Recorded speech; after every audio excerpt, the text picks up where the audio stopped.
大家好，欢迎来到快乐手工。做了一段时间的手工以后呢，手上呢就会有很多的碎布头，有些布头啊非常的好看，我也没舍得扔，我呢把它拼起来，做了这样子的一个手包哈。这个包呢用处非常的多，可以当化妆包、包中包。今天的视频呢，想通过这个包的制作，跟大家分享几个我拼布当中的小经验。接下来我们就一起来看看吧。咱们先来看一下哈，今天这个包啊用到的铺棉尺寸，它呢是长度35厘米，高度24厘米。那在中间的位置呢，我们要剪掉2个长方形，这儿是4.5厘米，这儿呢是9厘米。接下来呢，我在铺棉上边画了我们今天要做的拼布的图案哈。我呢做了一面，我来对照看一下哈。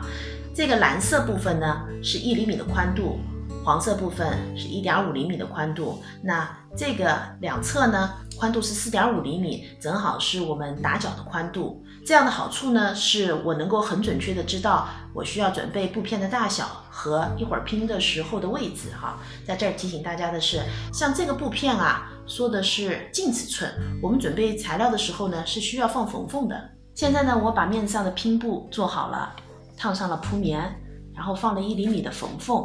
在正面呢，间隔1.5厘米，车了直线。现在呢，和大家分享2个做拼布时候的我的2个小经验哈。第一个呢，是我们在选择布料的时候，如果我们选择的是同一个色系，比如说全部都是黄色的话，那么就会显得很单调乏味哈。所以呢，今天这个选色上面我用的是对比色，黄色和蓝色的对比色，这样子呢，整个拼布做好以后呢，就很生动。第二点呢，就是咱们在选布片的时候啊，布片的花纹形式呢越丰富越好。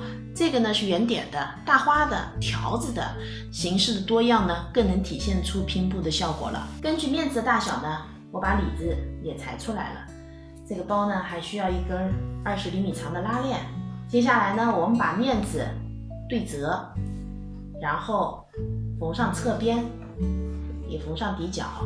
那里子呢也是一样的哈。现在呢，面子、里子都缝好了，那接下来把里子哈放进面子里边，搁好以后呢，我们在包口装上拉链。